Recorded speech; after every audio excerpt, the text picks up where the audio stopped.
Welcome back to Talos of Tech, ladies and gentlemen, and today I am sorry. Sorry for a lot of things. Sorry I'm sitting down. Sorry I'm talking about this topic that's clearly going to trigger a ton of people, and I can't wait to read all of those dislike before watching comments. Wow, that's how you know it's an intelligent person. But I'm still unpacking things on my set. For those of you who don't know, this is not the permanent setup. It's just my running setup as of right now until I pack away some more things. But hey, I figured this is better than no videos at all, right? Maybe for some of you, maybe some would rather me not upload at all, but you can make that happen. Just don't watch my videos. Today we're going to be talking about why Apple does not include a fast charger in their boxes, no matter if you're paying $700 for a new iPhone or $1,100 or $1,500 for a new iPhone. You still don't get a fast charger included, which I know is a hot topic for a ton of people out there, because anytime I bring up kind of the iOS versus Android argument, that's usually at the forefront out of it. You still can't get a fast charger. You still don't have fast chargers in 2018, 2019. I've heard that argument so many times, and I can tell it's very important to a lot of Android users, so that's the big topic we're going to be covering today, which I can already tell this video is going to get a lot of dislikes, and guess what? I don't care. Let's begin.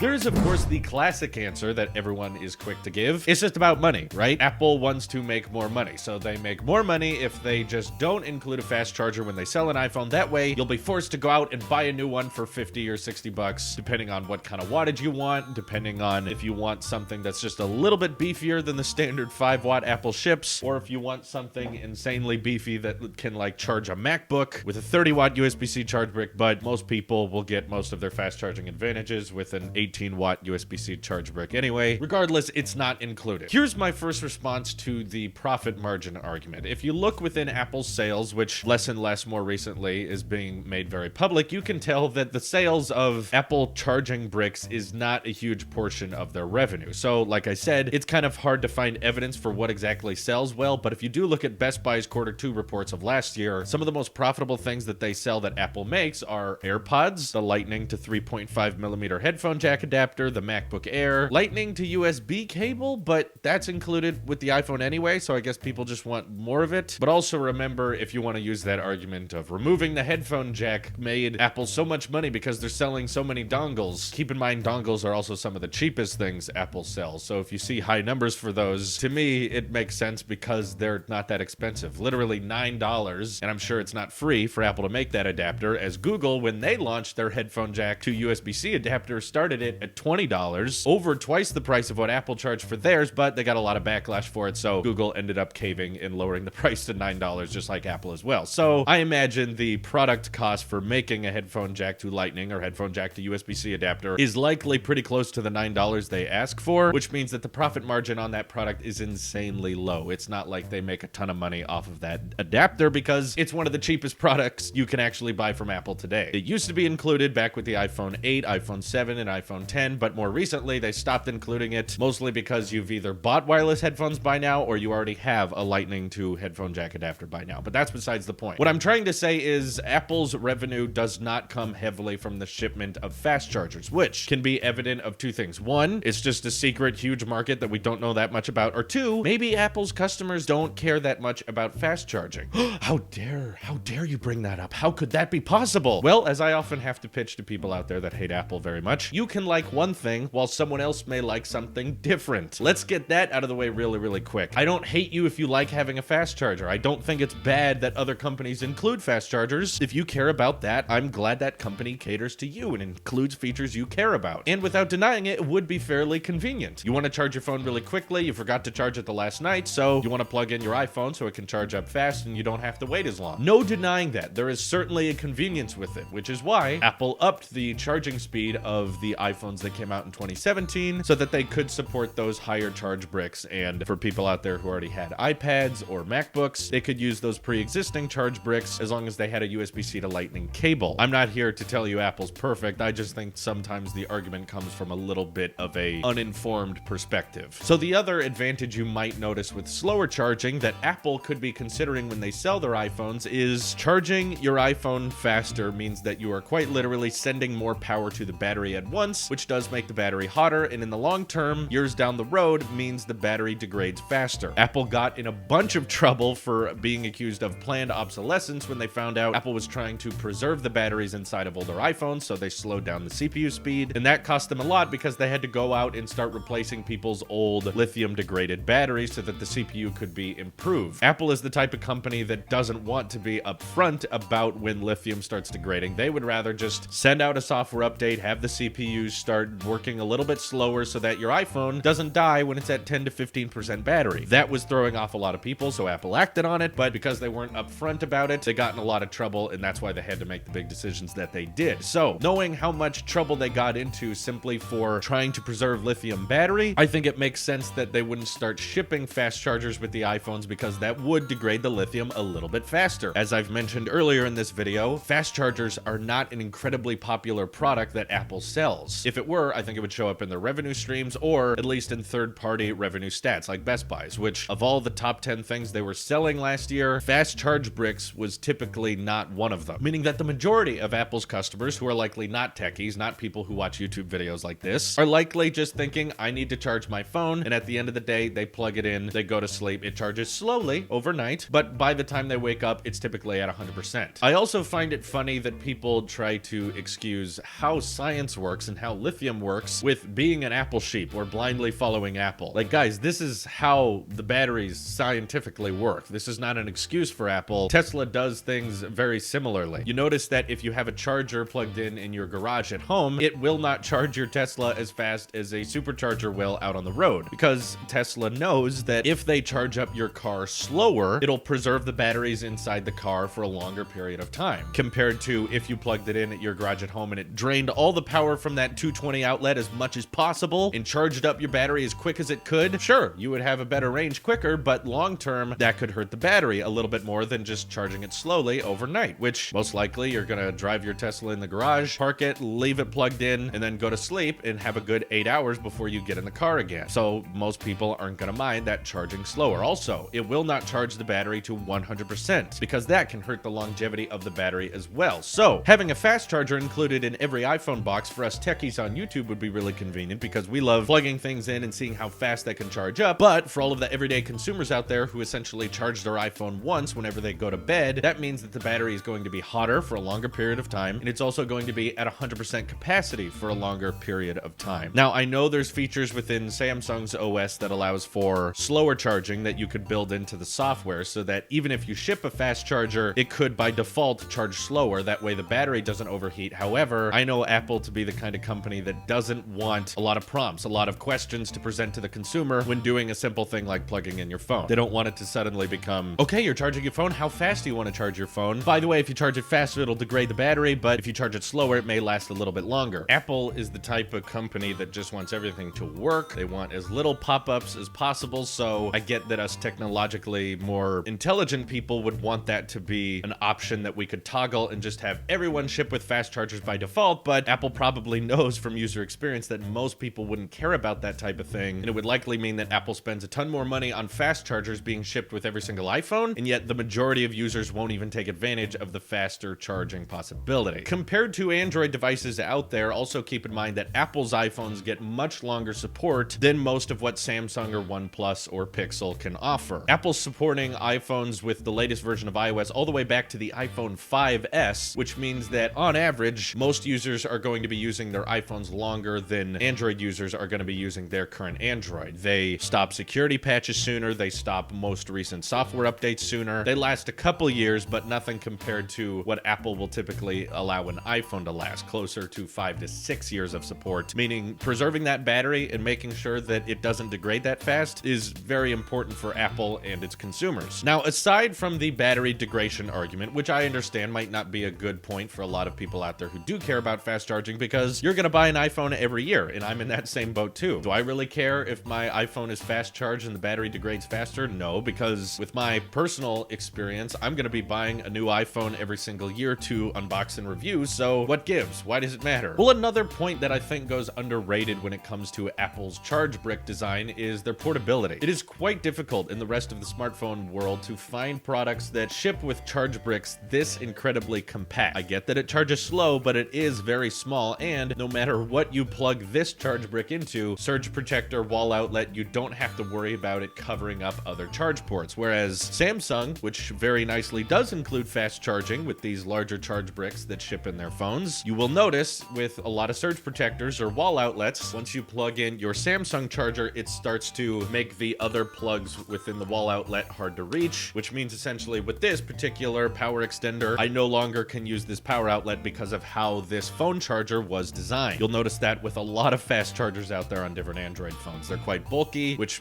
does charge your phone faster, but does make it harder to plug things into here. And you can look among other charge bricks Apple makes and compare them to the same wattage in the same ports that other companies make, and you'll see they are far much smaller. This one was designed by Google. This one was designed by Apple. You can tell the Apple one is quite a bit shorter. They wanted to make this as compact as possible, even though these are both 18-watt USB-C charge bricks. Functionally, they both do the same thing. They work with any USB-C cable, and they're able to output 18 watts, but Apple was able to make theirs a whole lot smaller and more light so that when throwing it in a travel bag, it's not going to add too much weight. And I'm sure Apple thinks very similarly with their phone chargers. They want them to be small, compact, and not make your surge protectors or anything like that useless. One criticism I do have of Apple, though, where I will not defend them and put my foot down, is I wish they could make a 5-watt charge brick. So, okay, let's hand it to them. It's all right to include a slow charger because you want to preserve the battery. You want these power extenders to still be useful. Okay, I get that. But why does this have to be USB? Why can't we make it quite literally USB-C so that we could have USB-C to Lightning included in our iPhone boxes? That way we could plug them into an iPad Pro to charge them, or a MacBook Pro if a lot of users out there have one, instead of people who spend, $2,000 on a MacBook, $1,500 on an iPhone, and find out with the included cables they can't plug in the iPhone to the MacBook. I agree, that is dumb. There's not a defense argument there. And if I had it my way, we would have switched to USB-C on the iPhones a long time ago. But there's a lot of non-techie people out there who don't want to have to buy all new adapters and cables and docks and accessories that have all kind of embedded themselves into Lightning. So I get why Apple's keeping it. Like, I can see that argument, but I'm the type of user who has a ton of USB-C cables already, so I wouldn't really care if we ditched Lightning. I'm trying to get away from Lightning as much as possible, so I'm kind of all in on USB-C. That's why I wouldn't mind if they removed it, but I can still see the argument that's present. Now, in conclusion of this video, I don't want the takeaway to be that there is no reason to include fast charging. Heck, if the next iPhone included it, I wouldn't mind that much because I use wireless charging on my iPhones all the time. I never plug them in, so this topic doesn't exactly pertain to me anyway. Wireless charging charges around the same speed of these 5-watt charge bricks, so I'm used to having slower charging but more convenient charging, where I can just drop my phone on a little pad and it charges up slowly. That's what I do at nighttime. That's what I do when I'm sitting at my desk. So by all means, if you're just asking me personally for my needs, I wouldn't mind if Apple included an 18-watt USB-C charge brick in the next iPhones at all. If anything, I'm for that. Though, before people go off and start saying there's no reason or there's no excuse or there's no explanation as to why Apple keeps shipping slow chargers with their current gen iPhones, I do think there's a little bit more to it than just money. Looking at the data, you can tell that fast charging is not an incredibly popular product that Apple sells. Most people are fine with the slower charging. Most people don't know or care that much about fast charging who are buying iPhones just for everyday use and don't go on the internet and argue about it with other people like you guys do. And also, can we just end this on the reminder that if Apple decided to ship their iPhone with fast charging, would it really be fast charging anymore? Because then all the Androids are shipping with fast chargers and all the iPhones are shipping with fast chargers. So at that point, it's just charging, right? In other words, if you're happy with your Android and you love your fast charging, that's great. I'm happy for you. Keep doing it. And also keep hoping Apple doesn't do it, because then as long as Apple keeps shipping slow chargers like this one, you get to say you do have fast charging. Once Apple starts shipping fast chargers, you suddenly have normal charging. That's when it becomes the standard. So if anything, just be grateful that Apple still does it. Anywho, let me know what you guys think of all the stuff I've presented to you today down in the comments below. This is your Apple Shape here, which they don't call me for nothing, and I will see you in the next one.